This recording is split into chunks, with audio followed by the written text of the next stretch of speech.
Well, welcome. So hopefully, I see we got a couple of people hanging out here. We will give it a few more minutes. Hopefully my audio sounds pretty good this evening. I upgraded to this fancy wireless mic. So we will get started here momentarily. But if you have been here before, you probably know that I usually ask, throw where you're at, name in the or not captions, use the chat box. Then I can see, and I know who's here. And then as you got questions along, just shout them out, and well, type them out, and I'll throw them out there. So, well, yeah, let's just start throwing over there in the comments. I'll get them on my chat side here, and then I will know who is here. Always nice to see where people are from. We will go from there. Nobody's gonna comment? Oh, come on. There might be a slight delay between you guys and me, anyhow. So. But hopefully everyone is excited tonight. We are going to look at photographing fall colors. I'm not going to say that I got anything. Oh, hey, Mary. I was hoping you could make it. We'll go through fall colors and kind of how to photograph them because today's October 1st. So we'll give it a few more minutes here and then we will get started. Has anybody got any prior questions? You can throw them up in the chat box or, well, the comment box as well. And I will take a look. Hey, B, awesome. So that leaves one person out there who hasn't commented. So I don't know who. Oh, hey, Jan. Okay, now I got all three. Now I know who's here. So, oh, hey, Michelle. Oh, I got 7 on here now. I just love how it just all populates. So, well, you know what? Let's give it a few more minutes. I'm not too worried. I'll probably get done a little early this evening. I cannot talk today. It's been a busy day. Had to get everything ready for the live, and then I've got a jam-packed calendar, and then I had a photo shoot at 5 o'clock, and by the time I got home, I didn't really eat much for dinner other than some carrot cake and a pint of ice cream. Yes, that was my dinner, and that's where she'll stay. So we will see. So you know what? Let's just get rolling here. We've got about 7, and we will go. So welcome. If you've not attended a Late Night Exposures, I'm Justin. This is live on YouTube and Facebook. And if you do not get to catch it live, I will usually post it sometime tomorrow on YouTube, under my new YouTube channel under Justin Tedford. So we will get started here. Yes, Dinner of Champions, Jan, that is correct. So, and then if you haven't been here before, as we go along, just throw your questions up and I will answer them. So we'll get started here. So photographing fall colors, I mean, it's October 1st, so why wouldn't we photograph fall colors? So one of those things. There we are. So let's talk first kind of about planning. I'm not a big planner in the world of photographs. I usually get in the truck and I drive wherever the road takes me, and I go with my gut, and I'm like, okay, I'm going to go left or I'm going to go right. What seems right? Well, let's go right. So that's kind of how I roll with it. But when we're looking at planning, I think there's 2 types of planning. If we plan a big trip, like we're going to go to, I don't know, northeast of the U.S. and we're going to go to Vermont during the fall. Obviously, we want to plan that versus, oh, it looks like the colors are changing. I'm going to go to Northeast Iowa, which I don't even know what colors are going to be like this year, to be honest, but I'll go through a slide here in a minute.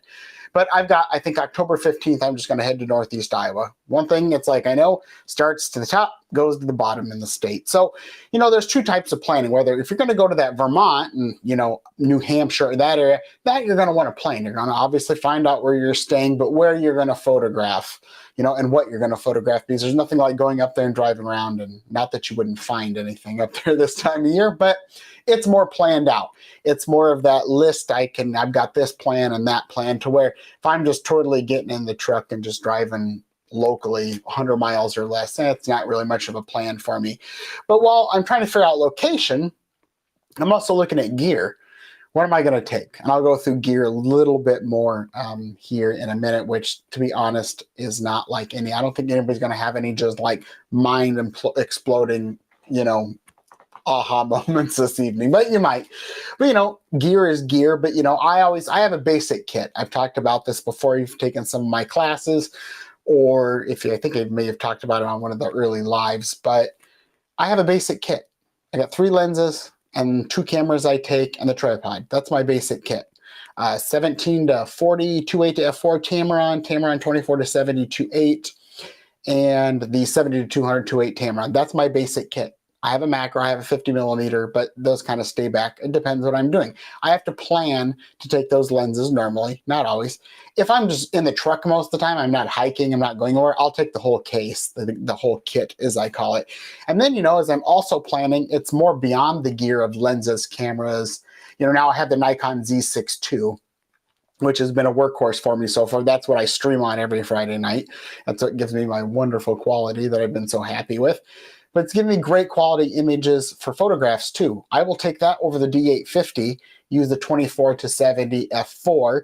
It's mirrorless, it's smaller, it's lighter. I think in about 3 weeks we'll jump on and talk about mirrorless. So if you're interested or you're thinking about switching to the mirrorless game, attend that and we'll go through that. But on the gear side, if I'm hiking, I even look at bags. I've got a Think Tank, it's a Mind Shift bag. It's called the Mind Shift 180 rotation. It's got an awesome, I call it a fanny pack. It's in the back of my bag, but it slides around to my waist. I don't have to take a backpack off to get into gear. So if I'm hiking, I'm going to take that. If I am just driving around and I plan on shooting in road ditches and off the side of the road and nothing really far away from the truck, what I do is I just take my hard case. It's a roller case. It's a hard case. It's kind of like a Pelican case, and I can't Nanook. I think it's I think that's the brand. I got it on Amazon. They're out of let me think, Canada. I think they're just as nice quality as everything else. And it works. So Mary popped up here. Oh, I got to remember to do this. So let's show the question.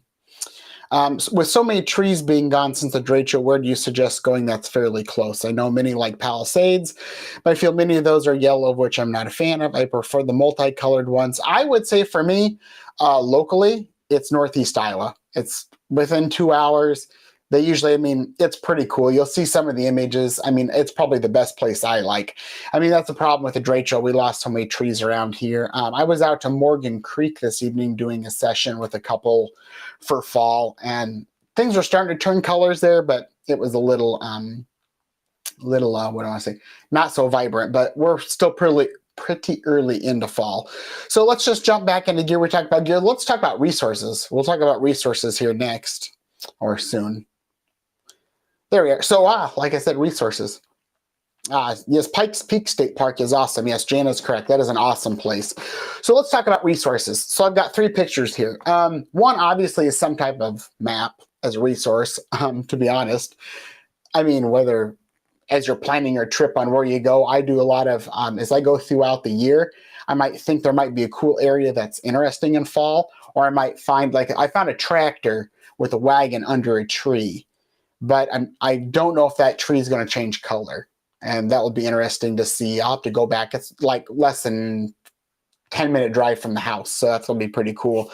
But I think the problem I'm going to have is, speaking of Drake Show, all the trees have been piled up in front of it. And I don't know if I can get low enough to shoot what I want. So I may have to try to get in the back of the truck, but we'll see. When I find cool places like that, I use my iPhone. Everybody's got some type of device now. And you can go in, and I use maps on my iPhone.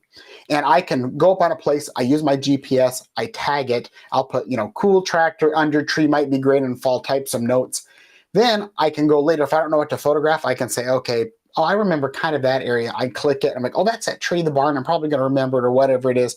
I can then hit it, go, and it'll shoot me into maps, into my GPS, onto the dash of the truck, and boom, I'm on my way. So that's a quick thing, especially if you got some spots where you're like, that's an awesome sunset, it's fall or whatever. You're like, the lighting might be good, and you don't have to struggle to remember. So use things like that. Apps galore, man. I've got probably, 20 different apps that I use. PhotoPills is my #1 app. It helps me plan light, where the light's going to be at certain times of the day. When you're trying to look for fall colors, Googling, I'm going to show you a slide here in a minute.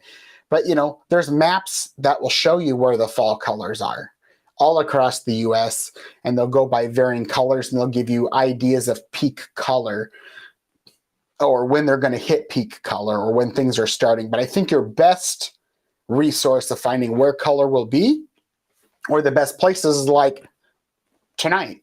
Other photographers. Jan popped here and said Pikes Peak. Well, there's one. You know, you can ask me, but there's also other places. You know, I just put on Facebook, not sure how great the fall colors are going to be, but what does Northeast Iowa look? Because I felt like the last couple of years I've gotten there way past peak and I lost it. So this year I started planning early. And I asked, I've got friends in Northeast Iowa. They're like, some things are sumacs changing to red. That's it. I don't, you know, it's there. I know it's changing, so I can keep an eye on it. This is literally a day-by-day game when you're looking at fall color and where it's going to be. And the other one that's really nice is this little slide right here. I should post this to my Facebook page. Maybe I will if I don't forget. But this popped up Iowa DNR every year. So the Iowa Department of Natural Resources every year posts kind of their color. So this was about 2 days ago. I pulled it this morning. So they're saying, like, let's say Southeast Iowa. So I'm going to call that Van Buren County, Keosauqua, that area. They're saying the elm, walnut, ash, cottonwood are starting to show a tinge of yellow. Urban maples are showing a little red and orange. Estimated peak viewing October 20th. So the way I look at it is like far northeast Iowa is probably about that up to the 15th that week, and then it kind of just goes from there. Central Iowa, like right now, yellows are appearing in ash, walnut, cottonwood, bur oaks. Dogwood trees are changing colors early with purples and maroons. Estimated peak viewing the 15th through the 23rd. Northeast Iowa, so we're looking at the 10th through the 15th. That seems pretty logical. Some maples are starting to turn that bright orange. Asters are in full bloom. Estimated peak viewing, like I said, 10 to 15. So this is an awesome resource. So you can start comparing resources together using the boots on the ground, per se, military term, with the people who are on the ground, the people who are there. Then you can turn around and say, hey, I've got the Iowa fall color chart, and I can start meshing these together. Mary says, let me post this so everyone can see it. So she's asking, Nikon D3500 is what I have with kit lens. Barely used it, not familiar settings, etc. So can you suggest settings? Yes, I will do that here momentarily. We will go through settings. So then as we get into, let's talk about gear, because don't we all love gear as photographers? You know, there's filters and lenses in the tripod. I'll go through all of those. You know, even think about gear in general that is not your typical gear selection of lenses and monopods and tripods and all that stuff. You know, it's even clothing. You know, when I start out in the morning, it's pretty chilly. So I've got a flannel on. I usually have a vest on over it. So it gets warmer in the day.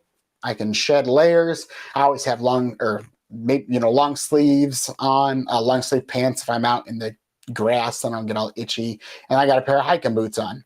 I mean, that's like, you know, I kind of even have like clothes that I go out and shoot in. Just makes things easier. I got lots of pockets, you know, on jackets, or maybe if you're into, they're hard to find now these days. I don't know why, but photo vests. ProMaster used to make one. They don't make it anymore, unfortunately, but it's just a vest for photographers. It's almost like a fly fishing vest. To be honest, if you can't find a photographer's vest, you could probably go find a fly fisherman's vest and get one. And you can put all your pockets and gear in these pockets so you're not in a bag. Let's see. Connie says, let's post this up here. If you've never been to northern Wisconsin, yes, that's on my list too. Hurley area, put it on the bucket list. It's nothing like Iowa. Vivid reds, oranges mixed with white birch and evergreens. Amazing. Yes, I always think about that, but then I never think about it in the end, and I always think about it after peak up there. So back to gear. I mean, there's so many different other pieces of gear. You know, maybe it's having two types of tripod. Your big tripod, and then like my Z6 II is right now sitting on a little tabletop tripod. So there's things like that you can take, but you don't have to get like overlaid with gear and take all this gear up and just take up space in your vehicle. But, you know, think about it. But let's get into a little bit more into gear. And I think there's two pieces of gear that I love the most for fall. That's neutral density filters, and the number one is the polarizer, or a circular polarizer. So what the circular polarizer does is, think of it, you put it on the front of your lens and it spins. That's the circular part. And when you do that, in fancy terms, it takes wavelengths of light and kind of moves them around in a basic term, and it does polarization, or it polarizes. What I use this for is, get the deeper, darker blue skies. It's also going to give you more saturated colors. So guess what? Less time post-process, which we'll talk about last here. and you don't have to sit in Lightroom or Photoshop so much and boost vibrance and saturation and all that stuff. That filter does it. It's, I think, everyone should just have a polarizing filter, if any filter, outside your clear filter that protects your lens as a polarizer. You buy them for your lenses. Your lens, if you look on the end, will have like a little number, like my Z6 II is a 72 millimeter front on the lens. So it says 72 mm with a little circle and a line that tells you what filter diameter you need. One of the tips I have, instead of buying, like, let's say right now I have a 72, an 82, a 77, a 58 and millimeters. So I got 5 different sizes of filters. So that would cost me anywhere between $35 and $200 in polarizing filters. So let's say I get probably like $300 just in the polarizing filters for all my lenses. Now, do I use a polarizer on every lens? No. I use it a lot on my 70-200, which I'll talk about momentarily. I also use a lot of that on my 70-200, sorry, I just said that, and 24-70. Those are the 2 I use it on. So what I did was my Tamron 24-70 2.8 lens, that's an 82 millimeter. So I bought an 82 millimeter filter, and I can get a step down ring to use it on my 77, and it's cheap. It's a $3 piece of metal. It's threaded in one end, and you just thread it in, boom. I can use one filter for 2 lenses. So it's a lot more economical when it comes to the polarizers. But just remember that polarizers also going to help you take off a little bit of glare off of, I'll show you some photos here later where we've got some shiny rocks because you've got water on it. When you spin that, you can actually see it in your viewfinder, whether it's mirrorless or an SLR.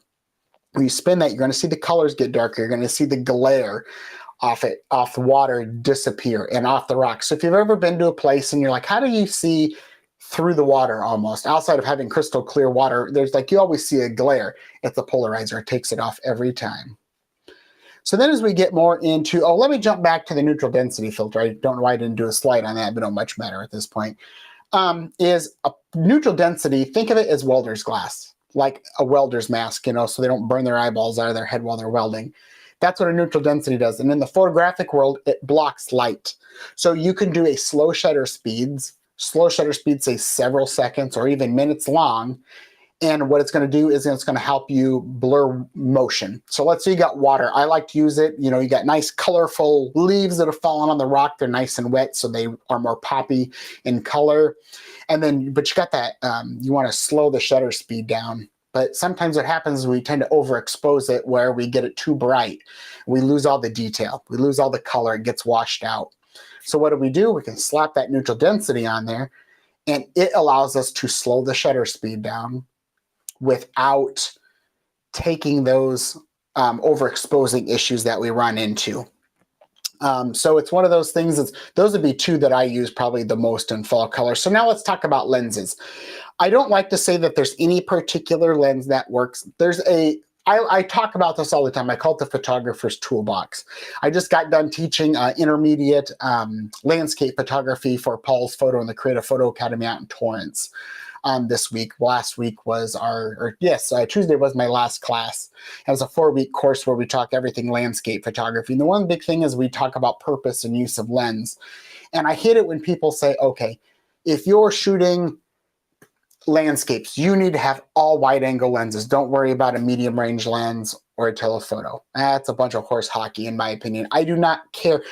Like when I say photographer's toolbox, it's techniques, it's lenses, it's everything we know, even from knowledge to actual physical gear that we have in like this toolbox. A carpenter has his toolbox, has a million tools that do a million different things. We have that as photographers. So when we're talking about the photographer's toolbox, lenses, that's a tool. And people say, oh, well, you need to have a wide angle because that's what you use for landscape. Yeah.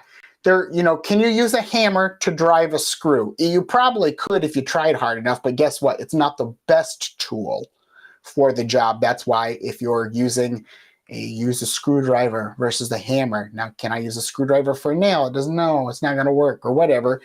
Think of it that way. But I tell people, don't think like there's a box. Think like there is no box. They always say, well, think outside the box. Just get rid of the box in general. Don't even think like it's there.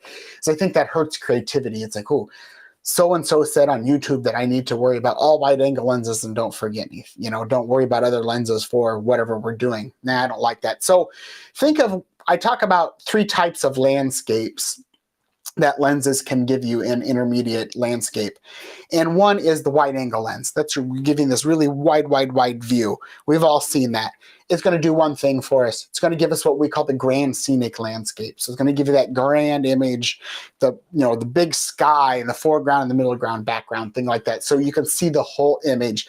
Then you get into your standard lenses like the 24-70. That's almost, think of it as your kit lens in theory. The one that came with your camera fits into this realm. That gives you that medium scenic landscape. So it's not real wide, it's not real telephoto and real narrow. It's going to be kind of that mid-range shot. That's probably where most of us are shooting. Then we have our telephoto. This does 2 things. Gives us a lot of compression where we can take our background and our foreground and squish it right in together. And it looks like they're right on top of each other. The other thing it does is we can start shooting detail shots. Like maybe it's 4 or 5 leaves on a tree, with something in the background, the mountains per se, or a field, I don't know, of hay bales. You can compress that down with a telephoto lens. And on top of that, then what we do is we can shoot just fine details, kind of like a macro. Well, I don't want to say like a macro lens. Macro lens allows us to shoot up really close, where the telephoto brings everything in closer to us. You know, I use a lot. I use my 70-200 2.8 so much anymore for landscape stuff, and it's just my favorite. So, you know, just think of, you got the wide angle lens, that's wide angle. You got your standard, like your kit lens and our telephoto. They're going to give you 3 types of landscapes. So we've got the grand scenic, the medium scenic, and then our details. So those are 3 lenses. I mean, you can use any lens you want. You can use a prime lens, one that doesn't zoom. It's just a fixed focal, like 50 millimeters or 85. Don't think there's any right or wrong answer to what lenses you need to use for fall color, or any photograph for that matter. You can shoot any subject with any lens. Like tonight, I love my 70-200 2.8 for portraits. My sweet spot is 200 millimeters, and I set it to about f4.56. And when I get up close, if I hit it by distance the subject right and I get the right depth of field, I get this super, almost like 1.2-ish bokeh in the background. I don't need a 1.2 lens. It's all knowing how these tools work in our toolbox. So let's jump on to the next slide here. I'm going to start showing you, I think, yes. So some images, so you can kind of start correlating wide angle, grand scenic landscape to some images. So like right here. And you're also going to see in the bottom right corner of the slide, there's going to be full frame and crop sensor equivalent. So let's just go through that real quick if you're not familiar with it. A crop sensor is what probably, I don't want to say what most people have, but a majority of most people have. When you put a lens on that, it has a crop factor of 1.5 to 1.6, varying depending on Canon, Nikon, Sony. They're all, some are the same, but we're not going to get into specifically. If you have it, let me know and I can answer it later. But what that does is when you put on a 24-7, let's say, 24-70, or let's do it this way. Crop sensor is whatever your focal length is. So say 18 millimeter times that by 1.5 on a Nikon. That's going to give you similar to a 24-70 in theory. It's not going to be exact, but full frame sensors, that's a full size sensor. That gives you a 0 crop factor, doesn't do anything. So a 24 millimeter lens is 24 millimeters. An 18 millimeter lens is true 18 millimeters. So in the wide angle world, 14 to 24 is very common in the wide angle range, or 17 to 40s, just depends on which one. But this is just, remember, give me that grand scenic landscape. So this was one that I actually photographed. Wasn't even out planning to photograph anything. I always have a camera with me. I had just gotten the Nikon Z6 II last fall. We were actually coming back, I think, from my dad's house. We were staying the weekend with my mom in Western Iowa, and we were over there. And those clouds in the sky, those aren't clouds. It's actually smoke from a fire from ways away, and it just kind of drifted over. I couldn't not stop and photograph this scene because of the lighting and the shadows, and it's fall, and you've got a field that's been harvested, and then you've got the color there. So, it's one of those things. You'll also notice my use of aspect ratio. It's a 16:9. I'm experimenting more with 16:9. You can crop these post-process, or what I love about mirrorless is I can shoot 1:1, which is square. I can shoot a 16:9 ratio and see it all as that ratio or shape, as you want to call it, in the viewfinder, which is super nice. But on a crop sensor, it's about a 10 to 18 millimeter lens is considered wide angle still. on that. So just kind of give you that idea of these lenses and what they produce in the end. So our next one is going to be our standard. So this was one that I did in Northeast Iowa, I don't know, last fall actually. This is the same day I took the image that I just got published with our Iowa magazine in, and this was with my 24-70. And this is a lens that, again, that's the full frame, and then your equivalent to a crop sensor is 18-55. But again, that's that medium scene. So don't think of it as a real narrow shot. It's not the real wide shot. It's that kind of in between where probably most people photograph. But this was an awesome morning, super awesome morning. It was super great color in the sky, great lighting, and then all of a sudden, I'll show you a photo here in a minute where I get this I got a wretched rainstorm that rolled in, but produced super cool light. Don't ever stop photographing when you have storms, unless there's tornadoes. There's my what do you want to call it? A waiver. Don't go out in tornado-y weather, lightning, that kind of thing. But the best light is after a thunderstorm. It's just crazy. But this was light and all those kind of things. And I'm going to talk about what I call FMD here in a minute. And this photo has all of it. You've probably never heard of FMD because I made it up this morning, to be honest. I like acronyms. So then let's get into our telephoto. So the telephoto, this is like your details landscape shot, or that really, bringing things closer in. Because sometimes you don't need the really wide shot because your subject will look super tiny. So we use the telephoto to still bring it in really close. Most of your full frames are going to be anywhere like 70 to 200 millimeters or greater. So 3, 4, 5, 600 millimeter lenses. Crop sensor, it's going to be like your 70 to 300, or you can put any. Nice thing with the crop sensors, if you need more range to get things closer, having that 1.5 crop factor on top of the 300 millimeter or 500, 400, 600, whatever it is going to help you bring things in even closer, where us full frame users kind of get burned on it, but that's okay. But just remember that telephoto brings everything in. So this image here was actually between Lake McBride and, Coralville Reservoir several years ago. There's a lot of foreground that I didn't want. I wanted the reflection in the water. So this was the use of two things: the telephoto lens, which brought all that reflection closer to me along with the trees, and the neutral density. So when I used the neutral density here, it still had some pretty good wave action going on Coralville Reservoir. There's some boats and stuff still out there late fall.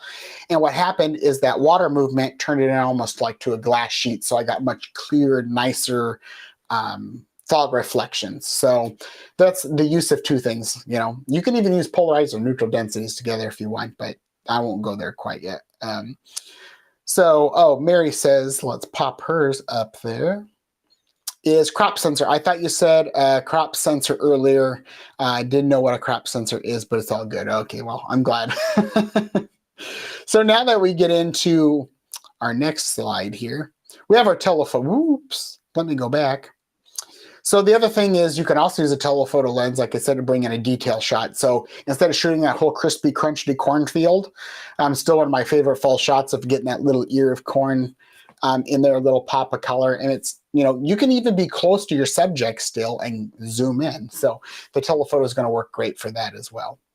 And then the other piece of gear is the tripod. So again, this is two pieces of gear. This is out of, not Lake McBride, Palisades. So if you've been out to Palisades, sometimes the water's low. You can get really kind of close to the other side standing on the sand or the beachy area. Or you can go through and sometimes the water's higher. So you got to be farther back. So here was right at the bottom of the old dam. So you got that nice water coming across really fast. So use the neutral density to blur it with some fall color. I like, anytime I have water, I'm a big sucker for just blurring it. I don't like freezing it with a really fast shutter speed, but that's my choice, and that's what I like to do. So don't think that you have to do that all the time or do it at all. It's whatever you want to do. And that's also having the use of the tripod. You have to have a tripod of any slow shutter speed work. If not, you can't hold it still enough. It's going to be shaky, blurry, and it's a waste of your time. So let's kind of roughly, I'm not going to get into real specifics here with the shutter speed, aperture, and ISOs, because when you're using a tripod, I don't worry about them as much. I shouldn't say that. I do. I got to make sure if it's a really windy day that I'm not going to get too slow of a shutter speed where my trees are blown and I just turn into streaks of color. Now that could be an impressionistic style of landscape, versus a landscape that is, representational in the sense that we show it how we see it. Things like that. So shutter speeds, if we're doing the slow shutter speed work with a neutral density, I like to be around a couple seconds, even 25 to 30 seconds long. That's about where I like to be. One thing that I do if I am using a polarizer, you have to remember that a polarizer knocks down about 1.5 to 2 stops of light. So if you've got your settings all set, and then you go to put on a polarizer, you have to compensate that exposure with shutter speed, aperture, ISO, by 1.5 to 2 stops. So that means dropping your shutter speed 1.5 to 2 stops, or opening up the aperture from, say, a tinier opening up to something bigger to let in more light in by 1.5 to 2 stops, or raising your ISO up 1.5 to 2 stops. So just remember that. But most times shutter speed, like I said, the slow shutter speed stuff, I'm about 2 seconds to 30 seconds. I don't like to go longer than 30 seconds because I'm impatient. The other thing, though, aperture. Aperture is really whatever you want to be for depth of field. If you're doing that, say, detail shot, you got some, ickiness in the background, go to 2.8. If you have a lens, we'll go down to 2.8 to blur that background, getting that nice big opening to blur the background. Or maybe you want the foreground, the middle ground, and the background all in focus. Then we might have to go use something like f16, f8, f22, whatever, to get all that large depth of field. When it comes to ISO, I like to shoot the lowest ISO as possible. I like to shoot my Nikon D850 will go down to ISO 25, 64-ish. I like to be there. Again, if I do really, really big prints, I'm not going to have to worry about really crispy, crunchy, like high noise images. So I try to stay around 100, 200, 250 to 64 ISO, somewhere in there. That's, most people, you're going to have on your camera, at least the lowest it will go is 250 for sure. So go to ISO 250. It's going to give you better image quality for large prints. One thing I should have mentioned on shutter speed is if I get, say, a 600 millimeter lens out, I like to use the old rule of thumb where you should use a shutter speed greater than the focal length of your lens. So if you're at 600 millimeters for your focal length of a 600 millimeter lens, you want to be at least a shutter speed of 600 or greater. To be safe, I double that. So if I'm at a 24-70, I'm at least at 125, if not 250. That's going to do two things. Well, one thing for me, really. It's going to make sure any of this shake or this movement is not going to get blur. Now, if I've got, I don't know, a car sprinting across the screen or whatever screen, my lens in my scene, that you're probably not going to be fast enough. So just know that rule is just for your kind of shakiness. But ISO, like I said, I try to keep it low. Aperture depends what you want. Blur the background, don't blur it. Do know that when you're shooting like a telephoto lens, you're trying to do that detail shot. Maybe you do want a larger depth of field. Sometimes with that compression, or most times with the compression that lens happens where it squeezes it all in, is what you think might be normal aperture of f8 to get a lot in focus, it might be f22. And sometimes we can't even get it there, so you have to go into using the techniques of hyperfocal distance, which I'll not get in this evening. They'll take like 15 minutes on its own. Or using focus stacking. And I should do a show on that sometime. That might be interesting. But as you get in there, like I said, shutter speed, aperture, ISO, it can be whatever you want it to be, especially with a tripod. When you're not on a tripod, it really limits you to the shutter speeds you can use. So now I'll show you some images. So here's a perfect example of nice fall leaves. This was in Wisconsin, Devil's Lake State Park. This is actually something Glen. Parfaits, that's weird. Let's call it Blank Glen.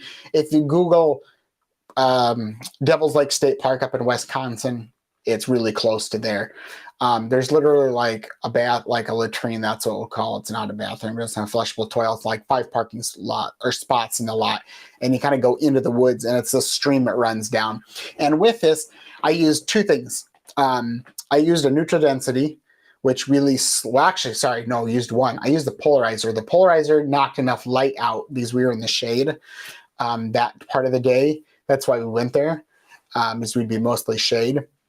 That allowed me to get a slow shutter speed, and guess what? It took all the shine off the water and all the shine off the rocks. I should have shown the before one of this, but this is where shutter speed, again, I'm using two things, a slow shutter speed. This was about 2.5 to 3 seconds-ish. The water was, going at a good clip. Everything kind of flowed over, give you that nice, soft, wispy look.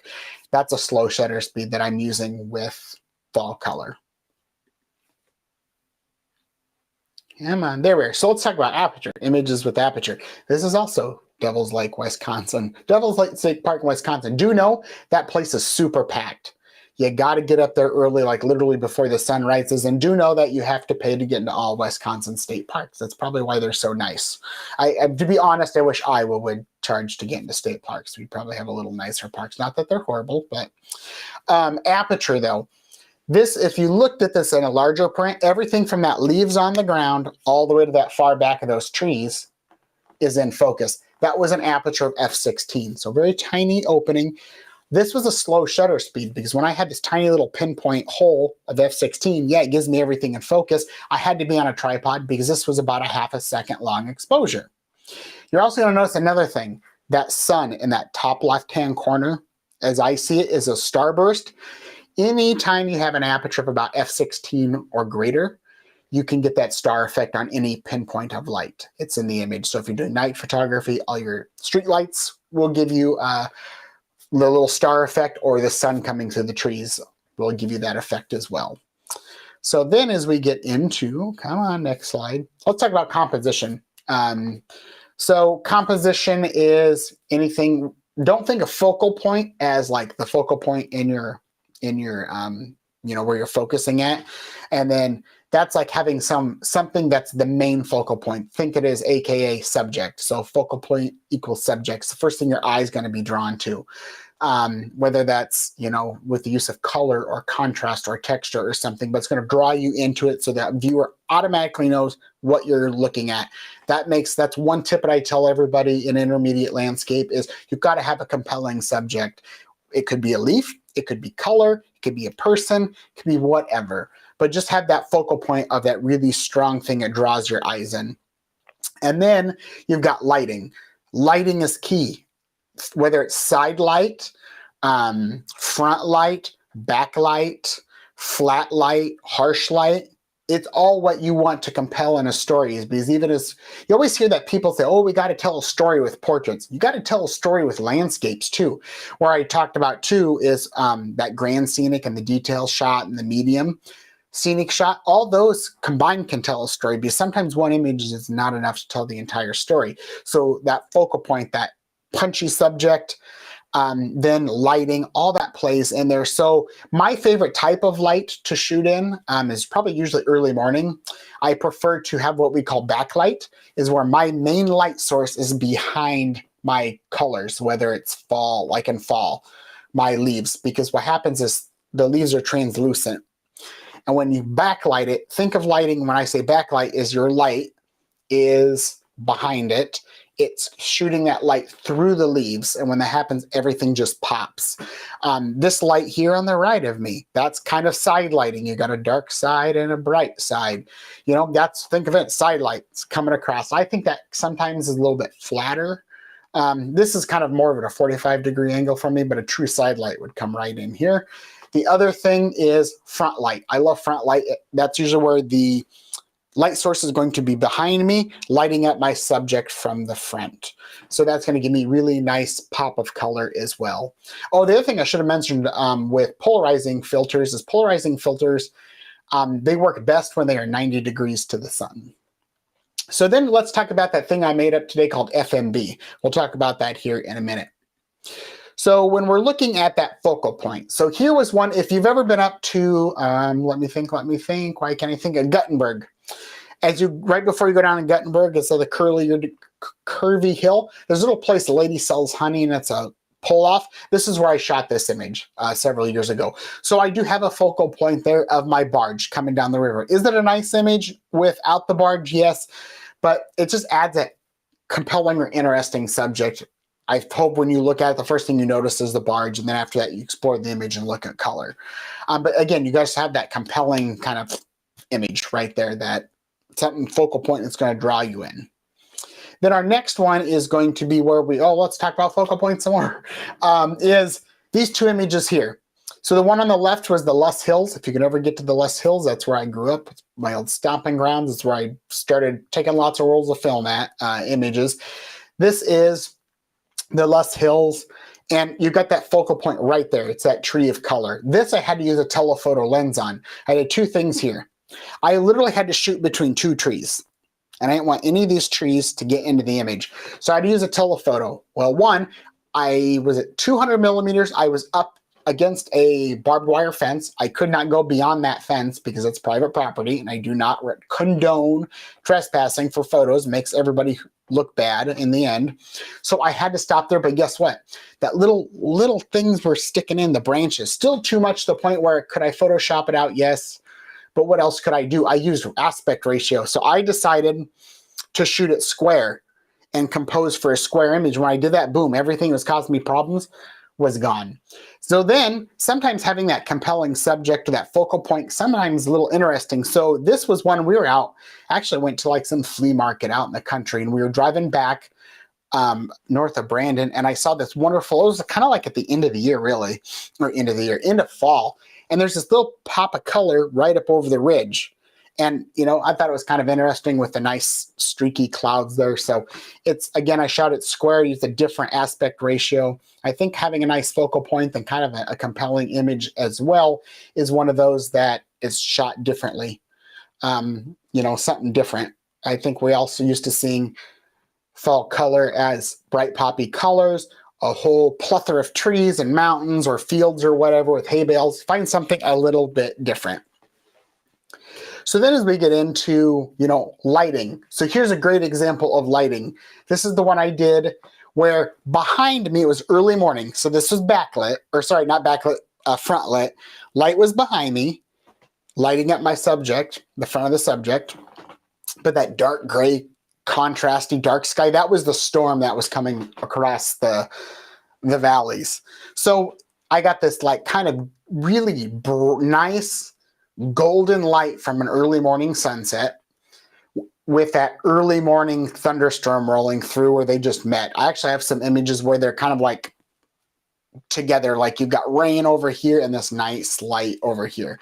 So lighting plays a key role. If you have crappy lighting, I don't care how great the composition can be, it is. But if you don't think crappy light is bad, think of it as it can be good light if you know how to use it to the advantage of crappy light, say harsh light. Maybe it's a really harsh shadow off a leaf or something on the ground. I don't know, whatever it may be, but using all types of light and all types of photographs. So here's what I call FMD. That's foreground, middle ground, and background. Those are three things I think it makes a very nice, good for compositional rule is you have something in the foreground, something that's of interest, like here it's grass. That's out of focus. I use a telephoto lens. So when I was talking about things getting compressed together, the foreground blurred out. Then I have a middle ground. That's that strip of trees and my barn. And then I have my far background.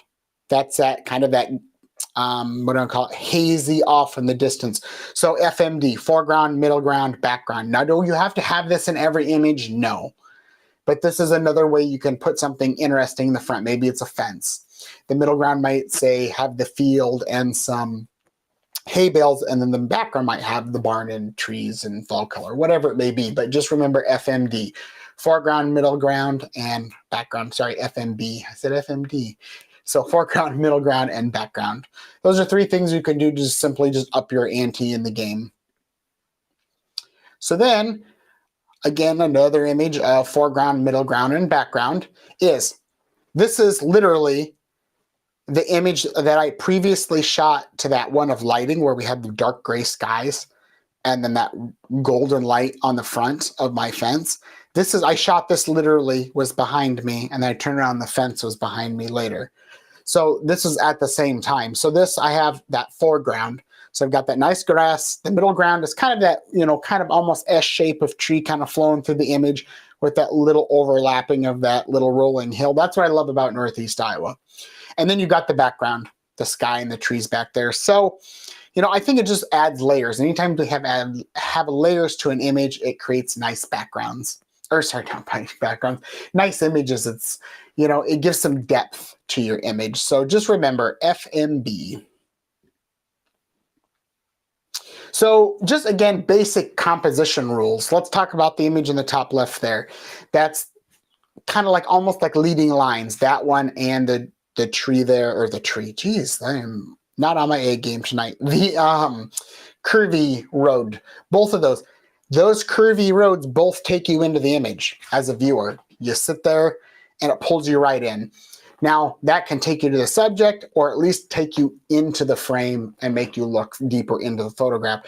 Just don't have any of those leading lines take you out of the image. You don't want your viewer to look over the bottom left-hand corner, come up and say, poof, you're gone. Make sure they bring you into the frame versus out. Sometimes, it's aspect ratio, like square, shooting square. I like to add sometimes my subject off the edge. Like that barn in the bottom there. I shot it square, not great for fall colors, but, that was a year we didn't have much. But then another one, too, is that barn there. That's vertical. Shoot vertical. Freak. Jesus. We forget the camera goes vertical. Things like that. So have your subject like front and center, like what it is. It's that compelling subject with some little fall leaves. So it looks like we got some comments. Oh yes, Ricky says, love using the roads as a guide. Exactly. Even with people. Ricky is a really good friend, a veteran that I served with, and also is a great photographer. So actually, I think we talk like daily lately. Michelle says, let me pop hers up here. I generally shoot by myself and struggle with pulling over for a shot. Things like where to park and dealing with the other traffic, staying safe. I'm assuming I'm not alone with this. Can you talk about strategies? Yes, I had the same issue. It was a lot easier when I had a Chevy Sonic hatchback because I could pull that little beast over in any tiny little spot. Now I got the truck. So it allows me I pull over into the ditch a lot. Now that I have the truck, I can go way off the road. Tips is obviously, I turn my flashers on. I get off as far as I can, off to the edge of the road. And then obviously I'm always watching my rear view mirror, my side mirror. And I hop out, shut the door, obviously run across the road if it's on that side. Sometimes just to be safe, if it's on this right side of the truck, and I don't want to get out, and if I have it, and I have the 70 to 200 millimeter on, I'll actually pull the truck to where I want to compose, and I'll shoot out the side window. Because I'd rather be in the truck and have somebody rear end me from there, or than me being in front of my truck and have somebody rear end me and run me over. I mean, to be honest. Now, the other thing that I do a lot is I will see it.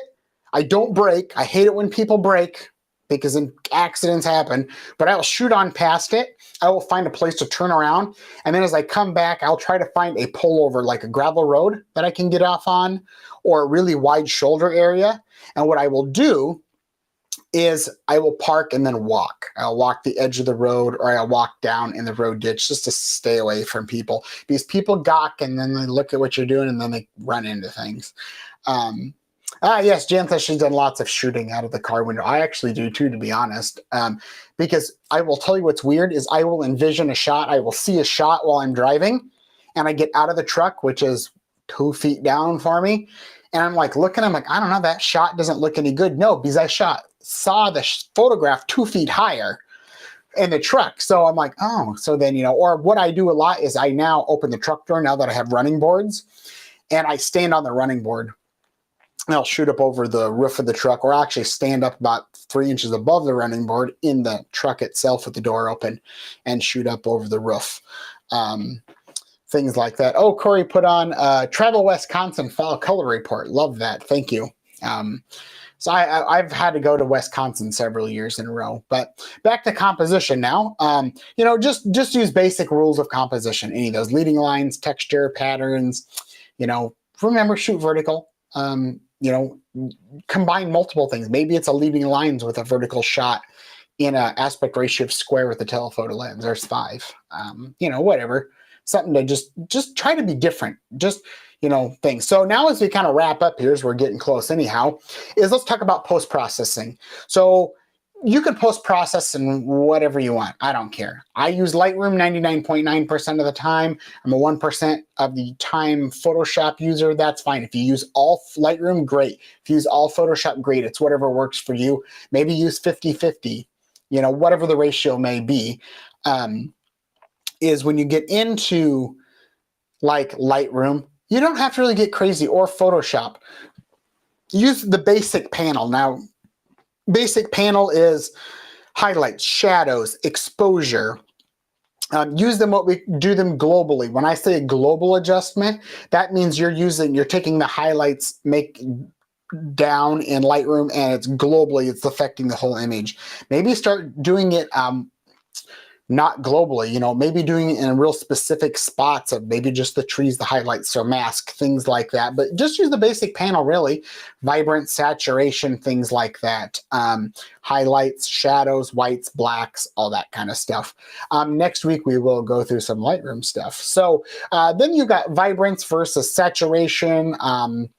There's one called the HS panel. This is awesome to use. That allows you to individually control each of the colors with hue, saturation, and luminance. That's a super, if you want to only affect the reds and make them pop, just know that what you see with your eyeballs and what the camera sees does not always correlate. So you have to bring some of these fall colors back.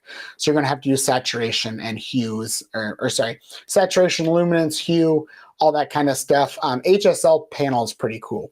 Then you've got the vibrance slider. It's an adjustment tool that impacts kind of the muted colors in the image. I use that a lot.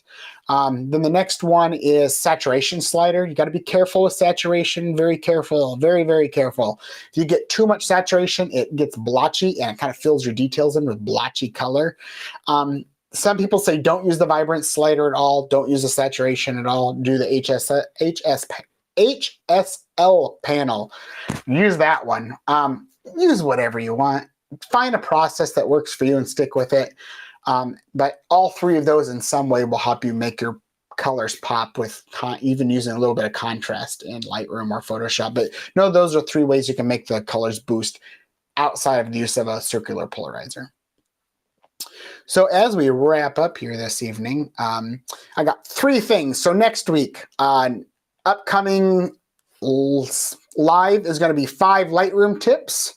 If you have any ones that you want me, or anything you want me to talk specifically about Lightroom, shoot me an email, justin@tedfordphoto.com, or comment on my Facebook page, whatever.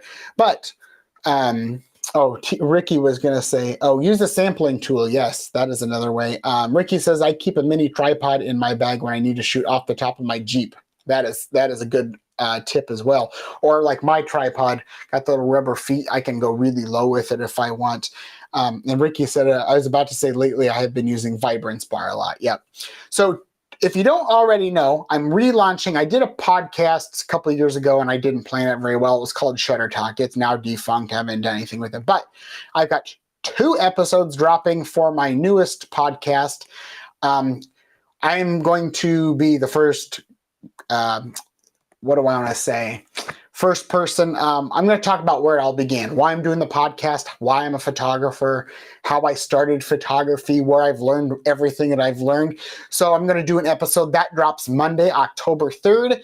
And then October, let me think, 17th, I think. It's not the following, but 2 weeks later. So this is going to be a bi-monthly podcast, and the format's going to run as, there's always going to be some type of tip or something on one week, and the second week is always going to be with some type of industry leader, an interview. And a lot of you probably don't know Chris Woolley. I met Chris Woolley at Professional Photographers of Iowa. He was actually a speaker when I was a speaker. He did headshots.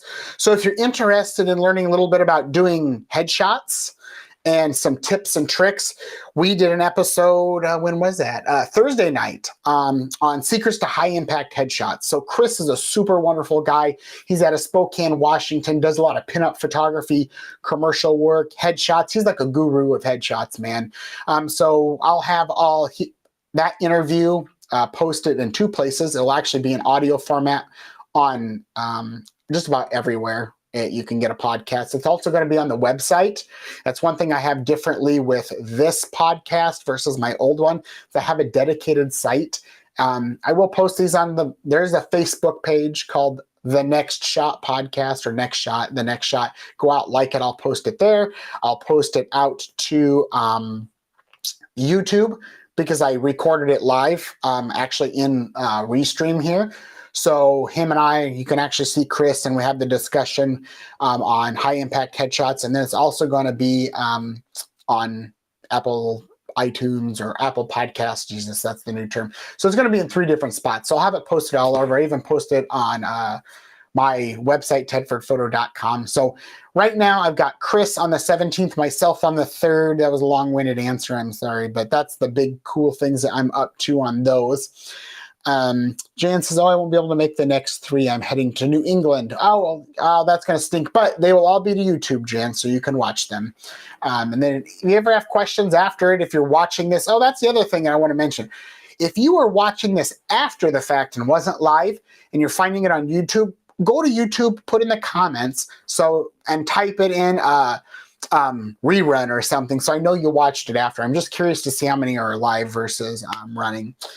Connie says Decorah Phelps Park has a great stone structures for scenic fall shots. Also has Dunning Springs Park with the waterfall. I do need to get up there. It's been on my list for ages. Twin Springs with small waterfall, and Palisades Park overlooking the city. Awesome. Thank you, Connie. So that's one of those things that's, again, a resource. I got 2 people said where we go out and photograph. So the last slide here is we wrap up things. Come on, there we are. So you can find me on YouTube, Facebook, Instagram. So YouTube's super new for me. So this is all the podcasts are going to YouTube, the video part. I got all the live streams on there, usually post the day after. Then also, I'm on Facebook as Justin Tedford Photography. You can find me there. And then make sure you go out, and I'm at J Tedford Photo on Instagram. I post there sporadically. But those are 3 places you can find me. You can message me, I think, through all 3 of those. Get a hold of me somewhere, somehow. Ask me any questions. Corey says, Pinican Ridge Park in Central City. That is also good. They got some really nice color. That's a great spot for reflections in the backwaters there. So let's give it, we got 3 minutes left, but I can stay on.